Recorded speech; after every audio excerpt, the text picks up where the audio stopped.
गरुड़ पुराण के अनुसार मृत्यु और उसके बाद का सफर। नमस्कार दोस्तों, आज हम गरुड़ पुराण के अनुसार इस गूढ़ रहस्य को जानने की कोशिश करेंगे कि आखिर मृत्यु के बाद आत्मा का क्या होता है। गरुड़ पुराण हिंदू धर्म के 18 महापुराणों में से एक है, जिसमें भगवान विष्णु अपने वाहन गरुड़ को मृत्यु, परलोक, पुनर्जन्म और कर्मों के फल के बारे में बताते हैं।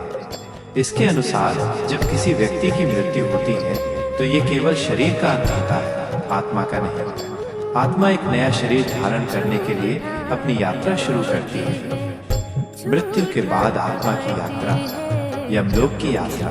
मृत्यु के बाद यमदूत आत्मा को यमलोक ले जाते हैं। ये यात्रा बहुत कठिन मानी जाती है और इस दौरान आत्मा को अपने जीवन काल में किए गए कर्मों का हिसाब देना होता है।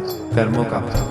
गरुड़ पुराण के अनुसार व्यक्ति के कर्मों के आधार पर ही उसका अगला जीवन निर्धारित होता है। अच्छे कर्म। यदि किसी व्यक्ति ने अच्छे कर्म किए हैं, जैसे दान, पुण्य, सेवा और धर्म का पालन, तो उसकी आत्मा को स्वर्गलोक या पितृलोक में शांति मिलती है। बुरे कर्म। यदि किसी ने पाप किए हैं तो उसे यमलोक में कठोर दंड दिया जाता है, जिसके बाद उसे नरक में भेजा जा सकता है। पुनर्जन्म। अपने कर्मों के अनुसार फल भोगने के बाद आत्मा को एक नए शरीर में पुनर्जन्म मिलता है। ये नया जन्म मनुष्य, पशु, पक्षी या किसी अन्य योनि में हो सकता है। यह सब आत्मा के पिछले जन्म के कर्मों पर निर्भर करता है। गरुड़ पुराण हमें ये सिखाता है कि जीवन में अच्छे कर्म करना कितना महत्वपूर्ण है, क्योंकि यही हमारे मृत्यु के बाद के सफर को तय करते हैं। जय श्री कृष्ण। इस विषय पर आपकी क्या राय है? अपनी राय हमें कमेंट में जरूर बताएं।